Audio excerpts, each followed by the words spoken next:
그냥 단순히 폭행죄나 상해죄가 되는 게 아니라 일반 폭행 상해보다 처벌 수위가 더 높습니다.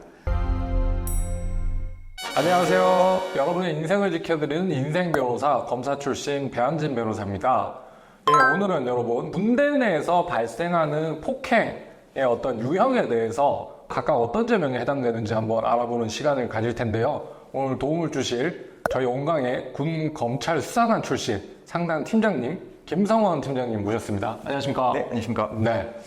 여러분 영내에서 발생하는 폭행, 일반 민간인들의 그런 형법상 폭행과 완전 다르죠. 형법상의 그 폭행죄는 반의사 불벌죄로서 서로 이제 상호간에 합의가 돼서 처벌 물어서가 제출이 되면 공소권 없음으로 이제 처벌되지 않는 반면에 군형법상 영내 폭행의 경우에는 반의사 불벌죄 규정이 없습니다. 그래서 합의가 돼도 공소권 없음으로 처분은 어렵고 최대한의 선처가 바로 기소유예가 되는 겁니다. 자, 팀장님, 그러면 군대 내에서 발생하는 어떤 폭행의 유형, 사건별로 이제 정리를 하면 어떻게 될까요? 네, 군에서는 아무래도 그 사건이 발생하는 장소가 생활관이나 분리수거장 같이 좀 외진 곳, 간부들이 함부로 이제 감시를 할 수 없는 곳이나 사람들 보는 눈이 좀 적은 곳에서 발생을 하는데, 이제 문제는 그 상황실이나 이제 초소, 위병소 같은 데서 일어나는 폭행 이제 사고가 좀 문제가 많이 됩니다. 이제 그 이유가 상황실에서 폭행이 일어날 경우에는 그 상황실에 있는 그 군인들의 이제 임무가 이제 상황벽이 되다 보니까 그냥 단순히 폭행죄나 상해죄가 되는 게 아니라 직무수행 군인 등 폭행 또는 직무수행 군인 등 상해라는 죄명이 달리게 돼서 일반 폭행 상해보다 처벌 수위가 더 높습니다.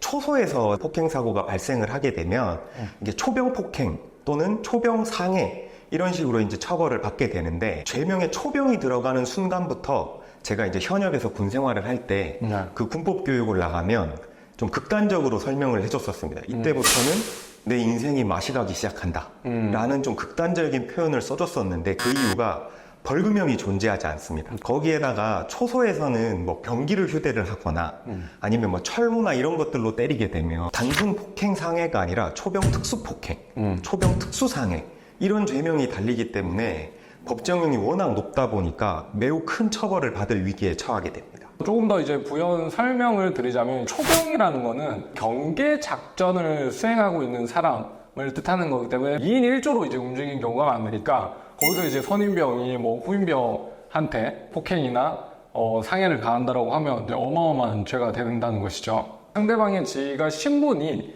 자기보다 이제 상급자인 경우에는 상관에 대한 이제 폭행 협박죄가 이제 성립이 될 수 있는데, 이런 경우에는 또 특히 더 조심하셔야 되는 게, 상관에 대한 폭행 협박죄는 벌금형이 역시 마찬가지로 없습니다. 그만큼 이제 중한 죄이기 때문에 타에 못 이겨서 상사에게 어떤 협박이나 폭행을 가한 경우라면 본인 입장에서 굉장히 좀 억울할 수 있겠지만 적용되는 이제 법정형 자체가 굉장히 무겁다라는 사실도 아셔야 되겠습니다. 군 영내에서 직접적인 이제 폭행 협박 외에도 또 이제 많이 발생하는 유형의 형사사건이 어떤 것들이 있습니까, 팀장님? 네, 주로 식고문이라고 많이들 알고 계신데, 음식을 강제로 취식하게 한다거나 밤에 이제 잠을 재우지 않는다거나 이런 경우가 발생을 하는데, 이제 이럴 경우에는 위력행사 가혹행위죄로 이제 처벌을 받게 되고, 지휘권을 가지고 있는 사람이 이제 본인의 지휘권을 이용을 해서 이 사람을 좀 못 살게 굴거나 하게 되면 이제 직권남용 가혹행위죄로 처벌을 받게 되는데,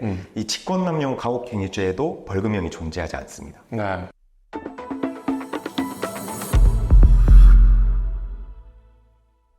군에서 이렇게 그 형사사건, 특히 폭행 상해 사건으로 수사가 개시되면 성범죄 사건과 마찬가지로 그 사건 초기부터 즉시 이제 분리 조치가 진행되기 때문에 피해자인 부대원과 이제 합의를 하거나 동료 부대원들의 그런 탄원서를 이제 수집하는 게 굉장히 어려운 일이거든요. 그렇기 때문에 억울한 점이 있어서 무죄를 이제 다투는 경우에도 변호사의 조력이 필요하겠지만, 대체로 내가 사실관계를 인정한다고 하더라도 최대한의 선처를 위한 합의를 진행하기 위해서도 반드시 변호사의 조력이 필요하다는 점 꼭 명심하셨으면 좋겠습니다. 오늘 영상 유익하셨다면 좋아요와 구독, 알림 설정까지 부탁드리겠습니다. 감사합니다.